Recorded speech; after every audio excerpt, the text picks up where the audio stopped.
dari kelompok 5 ingin perkenalkan nama saya dan Kurniatin nomor absen 6. Perkenalkan, nama saya Nora Kamila Ramadhani, absen 19. Perkenalkan, nama saya Nurul Kamalia nomor absen 21. Perkenalkan, nama saya Siti Fatul Amelia, absen 31. Perkenalkan, nama saya Safira Mahmud Rusna, absen 27. Perkenalkan, nama saya Sinta Dwi Safarani, absen 29. Perkenalkan, nama saya Nur Imania Ramadhani, absen 20. Perkenalkan, nama saya Watiati Nadiza, absen 34. Teori awan debu atau teori protoplanet merupakan teori yang cukup terkenal di kalangan para astronom, yang mana teori ini diciptakan pada tahun 1940 oleh Carl von Weizsäcker dan disempurnakan oleh Gernot P. Kuiper pada tahun 1950. Pada teori ini menjelaskan bahwa tata surya berasal dari gas dan kumpulan debu-debu yang berada di luar angkasa, sehingga dikenal dengan sebutan teori awan debu. Saat ini, di alam semesta banyak bertebaran gumpalan awan yang sejenis. Salah satu gumpalan awan tersebut mengalami proses pemempatan sekitar 5 miliar tahun yang lalu. Saat proses pemempatan berlangsung, partikel-partikel debu ditarik ke bagian pusat dari awan tersebut, sehingga membentuk sebuah gumpalan bola yang mulai memilin. Seiring berjalannya waktu, gumpalan gas tersebut mulai memipih dan membentuk cakram yang tebal pada bagian tengah dan bagian tepinya menipis.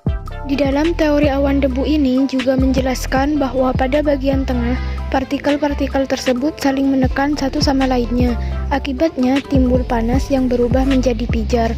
Perubahan tersebut yang menjadi awal mula terciptanya matahari. Sedangkan pada bagian luar atau tepi mengalami perputaran yang cukup cepat sehingga terpecah menjadi beberapa gumpalan gas dan debu yang berukuran lebih kecil. Gumpalan-gumpalan kecil yang berisi gas dan debu tersebut mengalami proses pemilinan pada proses selanjutnya.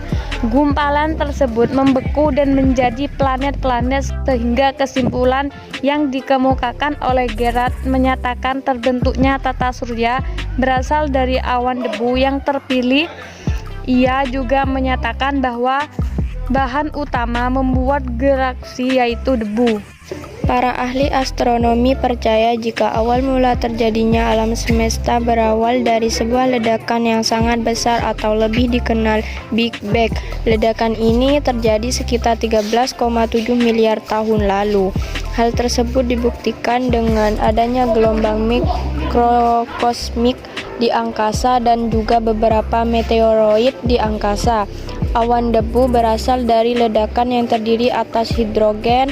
Hidrogen ini merupakan unsur pertama yang terbentuk saat awan debu berkondensasi sambil berputar dan menjadi padat. Pada proses selanjutnya, angin bintang keluar dari kedua kutub menyebar lalu menghilangkan debu yang ada di sekitarnya.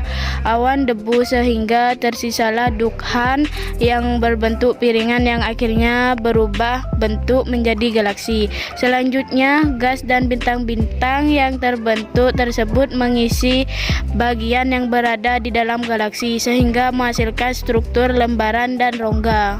Para ahli menyimpulkan jika alam semesta yang kita kenal saat ini seperti kapas, ada bagian yang terisi dan ada bagian yang kosong di dalamnya. Beberapa ahli menyatakan bahwa teori awan debu memiliki persamaan dengan teori nebula. Teori awan debu yang dikemukakan oleh Gerard memiliki kelemahan atau kekurangan, yaitu satu, tidak dijelaskan mengenai keterkaitan perbedaan arah putaran orbit dalam suatu tata surya yang dilalui beberapa planet. Dua, di dalam teori ini tidak terdapat penjelasan yang berhubungan dengan alasan mengapa ukuran dari satelit lebih kecil daripada planet, tidak tersedot oleh gaya tarik dari planet saat proses pilihan yang terjadi di luar atau tepi cakram. 3. Tidak dijelaskan secara jelas mengenai asal mula debu awan tersebut tercipta, sedangkan kelebihan teori awan debu yaitu ditemukan gumpalan awan serupa yang terdapat di alam semesta.